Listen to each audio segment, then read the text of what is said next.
Olá, meu nome é Abel Cardoso, vamos para mais uma edição do Toque Já. E hoje eu vou começar um assunto que é o conceito de tocar guitarristicamente os acordes no jazz. Como se comportar, que tipo de acordes colocar, como que é o movimento das vozes, enfim. E eu vou falar um pouco a respeito do que eu toquei aí no início do vídeo. Mas antes de falar deste assunto, é muito importante que você se inscreva aí no meu canal para você ficar atualizado com todo o conteúdo que eu tenho postado aqui. E se você também quiser saber sobre esse assunto que eu vou falar, de harmonia, repertório de acordes, condução de acordes, aqui embaixo da descrição tem um link que eu falo do meu curso de harmonia, e lá eu tenho uma apostila com 150 exercícios de cadências ou progressões harmônicas como essas que eu toquei aí no início do vídeo, ok? Então vamos falar um pouco dos acordes no jazz, como se comportar guitarristicamente, como você colocar os acordes de uma maneira que fique leve, que soe jazzisticamente. Então o primeiro passo é ouvir discos jazzísticos e observar atentamente os pianistas e os guitarristas acompanhando, que nós chamamos de compis. No jazz existe um conceito de harmonizar que é diferente do pop. No pop a gente acha um groove e mantém às vezes aquele groove até o final da música, ou a gente faz um groove na parte A e outro groove na parte B. No jazz, o acompanhamento é um pouco diferente. Na verdade, a gente vai dando uma cobertura para o solista. E é uma maneira também de se improvisar secundária. Então a gente acaba interagindo com o solista, ou com a melodia, de uma maneira mais secundária. A gente vai improvisando também, achando soluções harmônicas. A gente nunca repete a mesma abertura de acordes. A gente respeita a cadência, mas a gente vai fazendo substituições e fazendo aberturas diferentes. Então este é o primeiro passo para você fazer uma boa harmonia. Você precisa ter referências, ouvir bons discos, ouvir bons acompanhadores. O segundo passo é, você precisa verificar o seu repertório de acordes.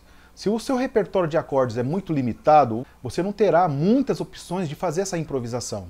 Então você precisa aumentar o seu repertório de acordes. Eu já venho comentando isso em alguns assuntos, talvez em dicas anteriores.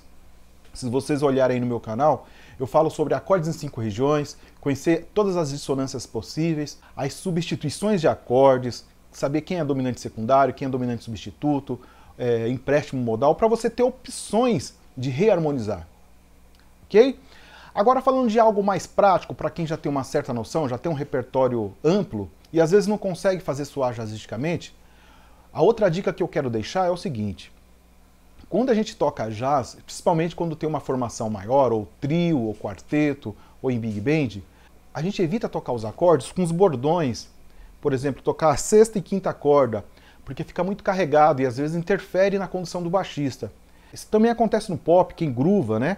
Evita tocar os baixos para não cruzar com o baixista, não perturbar a vida do baixista. Tentar tocar os acordes da quarta corda para baixo. Então, por exemplo, se você faz um Ré menor com sétima nona, esse famoso Ré menor com sétima nona, o primeiro passo é tentar montar o acorde da quarta corda para baixo. Então, por exemplo, eu vou montar esse acorde da terça para mais aguda. Então, essa terça que é o Fá vai ser a minha nota mais grave. Então eu faço o Fá, a sétima, a nona, e ainda dá para tocar com a pestana a 11ª aqui, ó. Ok? Então se eu estou fazendo um 2-5-1 de Dó maior, que é Ré menor, Sol com sétima e 13ª, e um Dó maior com sétima maior, no jazz eu vou evitar tocar desse jeito. Se eu estiver tocando com uma cantora, sozinho, em duo, né? Ou com solista, ou com instrumento de sopro solista, eu vou tocar os acordes mais cheios, né? Então,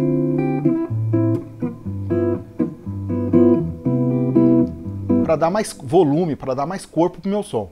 Mas se eu estiver tocando com trio, de trio, quarteto, quinteto para frente, outros instrumentos, bandas maiores, eu vou tocar da quarta corda para baixo. Então essa condução seria do Ré menor com sétima e 11ª para o Sol com sétima e 13ª, eu vou mexer uma nota só, que é a segunda característica que nós utilizamos, guitarristas do jazz, para deixar o som mais jazzístico, manter as notas comuns dos acordes de um acorde para outro. Então, se eu estou saindo do acorde de Ré menor, eu tenho aqui a nota Dó, que é a sétima. Eu vou para o acorde de Sol, eu vou tentar achar um movimento curto que me aproxime do acorde de Sol. Então, por exemplo, mexendo o Dó para a nota Si aqui, ó, eu já caí na terça do acorde de Sol. Então ficou.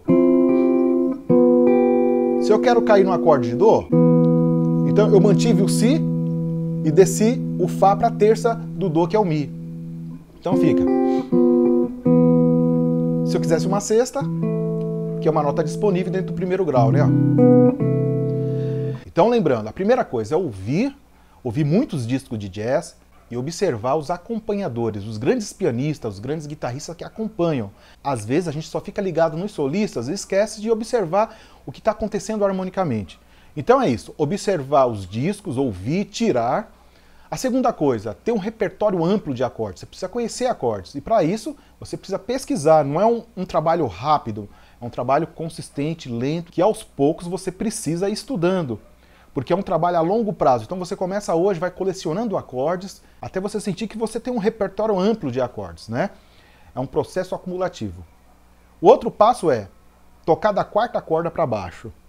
Então se você está tocando guitarra em um quarteto, trio, quinteto, big band, evita tocar a sexta e a quinta corda. E a outra característica é tocar as notas comuns dos acordes, né? Manter a nota comum de um acorde para outro, para deixar leve a sua harmonia. E nós chamamos isto de notas guias ou guide tones. Quais são as notas que me aproximam de um acorde para o outro? É sempre a terça ou a sétima. A terça e a sétima são as notas mais importantes dos acordes. A terça é que nos indica se a gente vai fazer um acorde maior ou menor. E tendo um acorde maior ou menor, a gente já vai ter pré-estabelecido se o acorde vai ser aumentado ou diminuto. Portanto, a terça é uma das notas mais importantes de um acorde. Então, se eu quero sair de um acorde para outro, eu procuro sempre a terça do próximo acorde. Por exemplo, nesse acorde de Ré menor com sétima, nona e décima primeira, eu fico atento com a nota Dó. Por quê? A nota Dó, se eu descer meio tom, eu já caio na terça do acorde de Sol, que é o meu próximo acorde, que é a terça do acorde de Sol. Si é a terça do acorde de Sol. Então, Dó, desci meio tom, já caí na terça do acorde de Sol. Então, eu tendo a terça do próximo acorde, eu já tenho um acorde. No entanto, quando eu faço uma análise de um acorde, quando eu tenho dificuldade de analisar que acorde eu estou montando, eu quero cifrar, eu procuro a terça daquele acorde. Ok? A terça me define o nome do acorde, mais do que a fundamental. Porque o acorde às vezes pode estar invertido e a gente não identifica o acorde quando ele está invertido. Então a gente vai na terça, a gente vai saber que tipo de acorde a gente está fazendo e que grau ele está relacionado com a tonalidade. A segunda nota característica, que nós chamamos de nota guia, é a sétima. A sétima determina o tipo de grau que a gente está tocando numa música tonal. Então, por exemplo, se eu faço um acorde maior, que eu já sei que é a terça que me indica que o acorde é maior, se eu faço com sétima menor, provavelmente eu estou tocando um acorde de quinto grau, ou um dominante secundário, ou um dominante substituto. Então, a sétima me direciona para que tipo de grau que eu estou tocando. Se eu faço um acorde maior com sétima maior, provavelmente eu estou tocando ou o primeiro grau, ou o quarto grau. Se eu estou tocando um acorde menor e a sétima é menor, provavelmente eu estou tocando ou o sexto, terceiro, segundo grau. Então eu vou fazer um pouco, eu vou soltar um play along e vou fazer um pouco esse movimento de 2-5-1 em Dó maior, tentando manter as notas comuns dos acordes, movimentando poucas notas de um acorde para outro.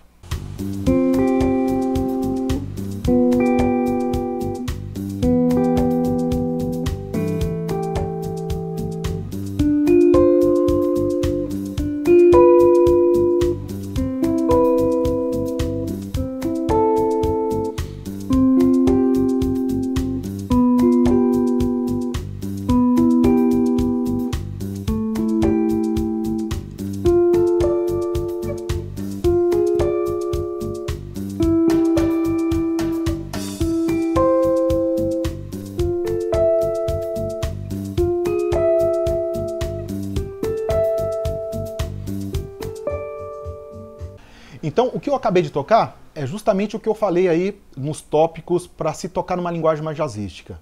Eu mantive as notas comuns, eu saí de um acorde, fui para outro, mantendo as notas comuns e tentando procurar as notas guias, as terças, as sétimas.